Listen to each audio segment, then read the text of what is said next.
Welcome to the True Detectives podcast.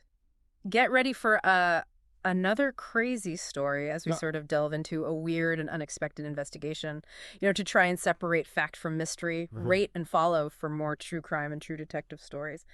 You asked us to look into a compelling case with a truly unique twist. Yes. The story of Detective Carter. Yeah, this investigation centers around excerpts from a narrative called The Wilderness Within. I like it. Our mission, if you will, is to try to understand how Detective Carter, a detective who's living with agoraphobia, manages to confront his profound fear when he gets this desperate call for help. Yeah.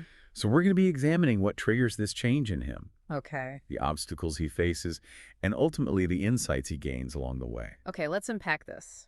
Detective Carter's been confined in his apartment for months now. Right. And it's become his sanctuary, his safe space. Right. The only place where he feels safe from the outside world because of his agoraphobia, which we understand developed after a past incident. Yes. Can you sort of paint a picture of that initial situation for us? What exactly is it that shatters this self-imposed isolation? The catalyst is a phone call. Right. But it's the nature of that call that's so crucial. Okay. It was from a child, a little boy, his voice just thick with tears. And he's explaining that his big brother went hiking in Greenleaf Forest. Oh, wow.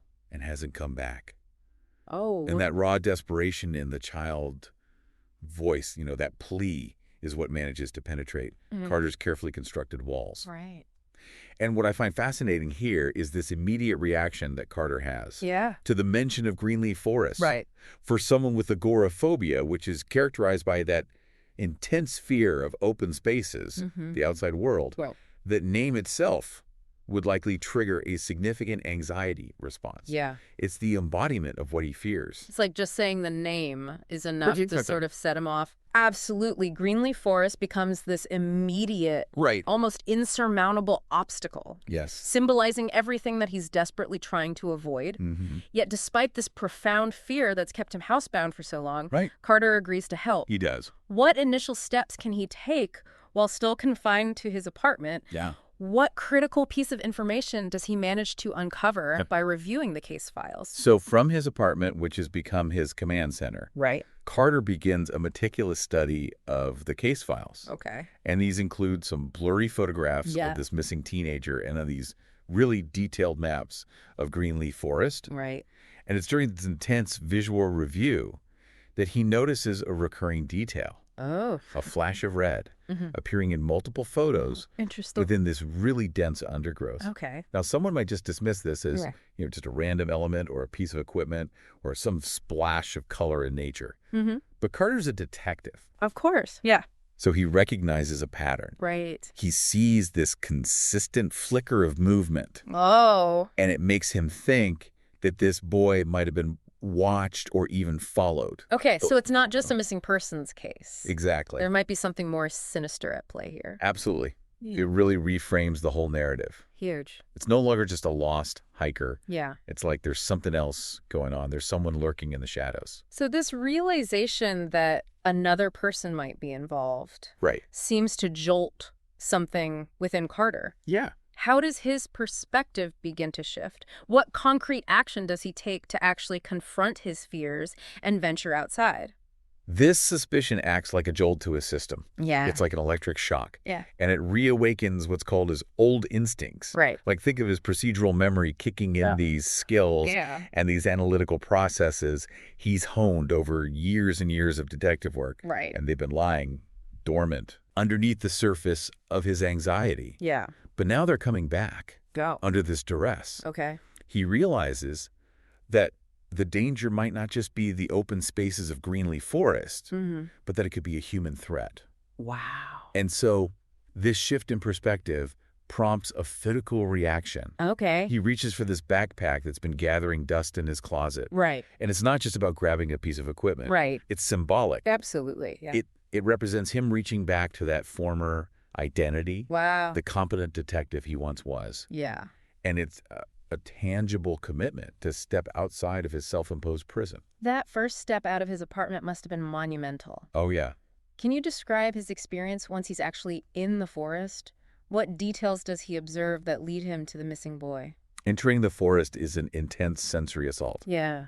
I mean, imagine after months of this really controlled, predictable environment of his apartment, he's suddenly bombarded by all this stuff. Right. The dampness of the earth underfoot, the cacophony of bird calls, the rustling and creaking of branches. It would be overwhelming. Totally. It would amplify his anxiety. Of course. That feeling of being exposed and vulnerable. Absolutely. But he forces himself to override those feelings and to engage his detective skills. Okay. He focuses on observing his surroundings with that same sharp eye that he used to have. And that focus yields results. Okay. He spots a scuff mark on the forest floor. Okay. Something that most people would overlook. Right. Especially in a state of panic. Yeah. Then he finds faint footprints that are too large for a child. And based on these footprints, he deduces that the person was heavyset, clumsy, desperate. Okay, so these observations are really starting to paint a picture. They are. Of what might have happened. Yeah. The trail leads him to an old ranger station. Yes.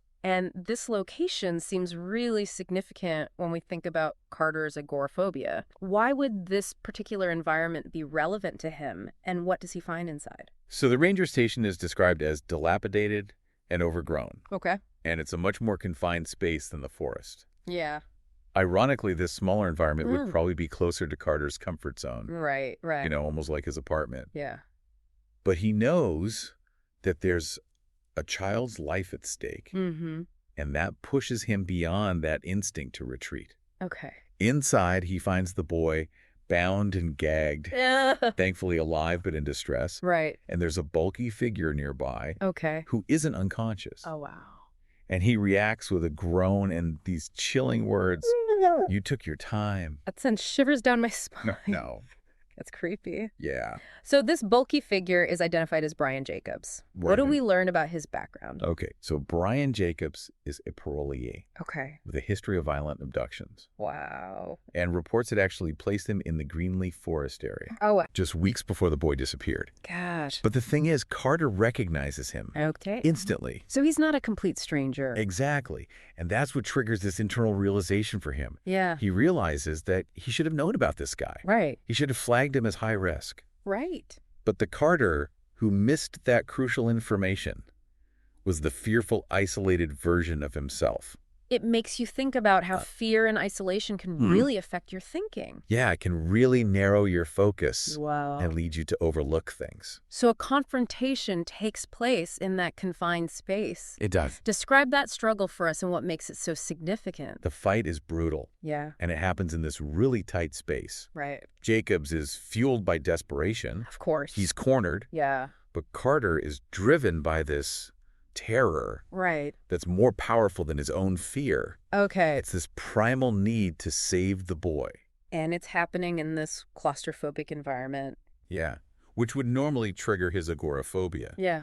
But it becomes an advantage. Oh, wow. His limited world, his confinement, has prepared him to function in this small space. Yeah. It's like a twisted home field advantage. Right. Born from his greatest fear. Yeah, that's a good way to put it.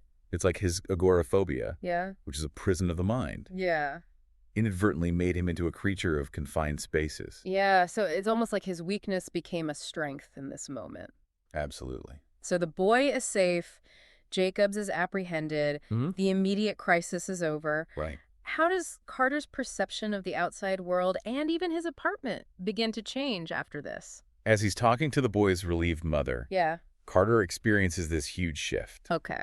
The forest doesn't feel like this overwhelming monster anymore. Okay. It's just a place where he faced a challenge and succeeded. Right. But what's even more significant is that his apartment, Yeah. which used to be his sanctuary, Right. now feels like a cage. It's like those walls that once offered him security now feel like they're holding him back. So it's like he's traded one prison for another. In a way. But at least this new prison allows him to be out in the world. What's amazing is how Carter's struggle actually became a source of strength. It is. His agoraphobia shaped the environment of the final confrontation. Yeah. And it actually gave him an advantage. I know. It's like you said. Yeah. His weakness became his strength. So what does this all mean for our listener? Yeah. Carter's story shows us that sometimes the things we fear the most can actually hold unexpected power. Absolutely. It's not always about getting rid of the fear completely, but about finding something more important. Yeah, something that compels you forward. It makes you think about what wilderness within we might be avoiding in our own lives. It does. And what could be the catalyst for us to finally face it. Yeah. Maybe like Carter, the very thing we fear holds the key to our own liberation. That's a powerful thought to leave our listeners with. I think so. Thanks for joining us. You're welcome. On the True Detectives podcast. See you next time.